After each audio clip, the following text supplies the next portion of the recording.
बाक्सा जिल्लानि जालाबस्तियाव मैदेरनि उदखारजों सानै सुबुंनि जिउ खहा एमसिएलए बिजिरग्रा नार्जारिया खौरां लाहैदों।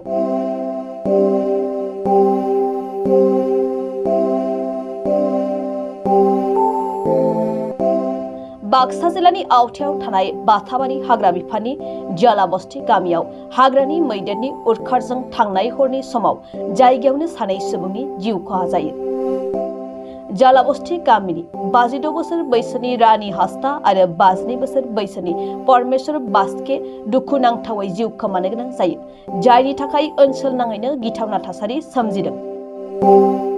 मख'नो नांगोनदि बाक्सा आरो तामुलपुर जिल्लानि भारत-भुटान सीमा साखाथि ओनसोलनि चुबानकाटा, पाहारपुर, थियलाबारि, बगाजुलि, खैरानि, आंगारकाटा, नाग्रिजुलि बायदि बायदि गोबां ओनसोलफोराव हाग्रानि मैदेर फालोआ सुबुं माहारिखौ खैफोदाव लाबोबाय थायो, जिउ खहा खालामो।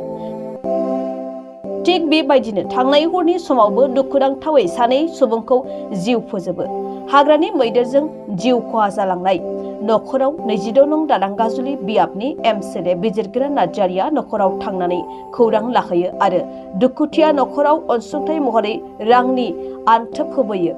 बेजों लोगोसेयैनो हाग्रानि मैदेरजों जिउ खहा जायोब्ला सोरखारनि फारसेनिफ्राय 4 लाख मोननो गोनां रांनि अनसुंथाइखौ थाबैनो मोननो हानाय राहाखौ खालामगोन होनना बुंथियो बिजिरग्रा नार्जारिया।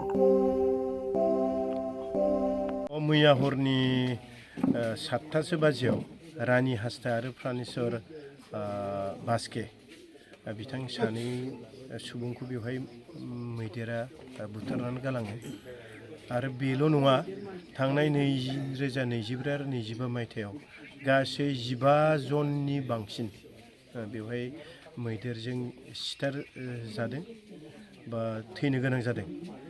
दा बिनि जिथु मैदेरनि जिथु उत्पात बाव सोलिगासिनो दिनै राति, बिनि बेबस्थाखौ मा खालामनो हायो बेखौ सरकारजों रायलायनानै बा बिनि बेबस्थाखौ लानो थाखाय आं खावलायगोन।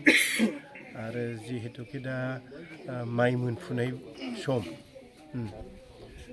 मानसिफ्रा गावनि जाग्रा आदार माइखौ रैखा खालामनो थाखाय सान हर मानेबाव डिउटि खालामनानै रैखा खालामनो थाखाय बिथांमोना गावनि खेथि गावनि आबादखौ बेंनो थाखाय हराव नेयो आरो बे नेनाय समावनो गोबां सुबुंफ्रा बिदि थैनो गोनां जादों। दा बेखौ बोरै जों खमायलांनो हायो बा बेखौ जोङो मैदेरनिफ्राय जों बोरै बासायनो हायो बेनि सोमोन्दै जों गुवारै गोथौयै बे खोथाखौ जोङो रायलायनांगोन। आरो बेखौ आङो सरकार आरो जोंनि बिबान थानाय बिथांमोनजों बेखौ रायलायनानै जों बोरै समाधान खालामनो हायो बेखौ जों रायलायगोन। सरकारनिफ्राय जोंहा मैदेर गाथारलाङोबा बा मैदेरा सिथारलाङोबा बेवहाय जोंहा सरकारनिफ्राय जोंहा माखासे आसनि दंखायो।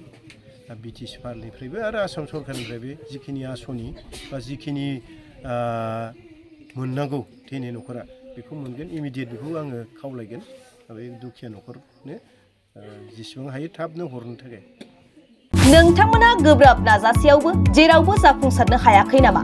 जानांदों नामा गुबुन गुबुन रोखोमनि जेंनाजों मोगा-मोगि? जुदि जेरावबो जाफुंसाराखैब्ला आरो बायदि जेंनाजों मोगा-मोगि जानांदों, अब्ला बेफोरनिफ्राय जेंना बोस्रांनायनि राहाखौ लादो। मायांनिफ्राय सोलोंथाइ लानाय मुंदांखा तान्त्रिक आरबाज कबिराजआ नोंथांमोननि बेफोर जेंनाखौ बोस्रांनानै होगोन।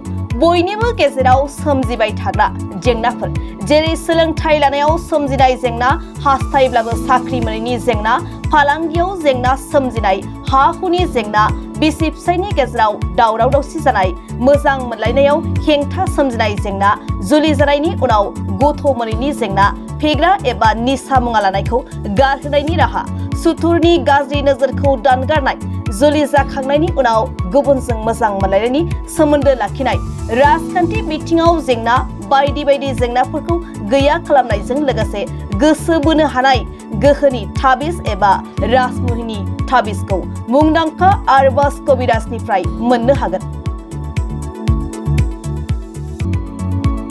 अब्ला मानोथो गोबाव खालामनो? नोंथांनि जेंनाखौ गैया खालामनो थाखाय 790888794 मबाइल नम्बराव फोनांजाब खालामदो आरो आरबास कबिराजनिफ्राय सुबुरुन लादो।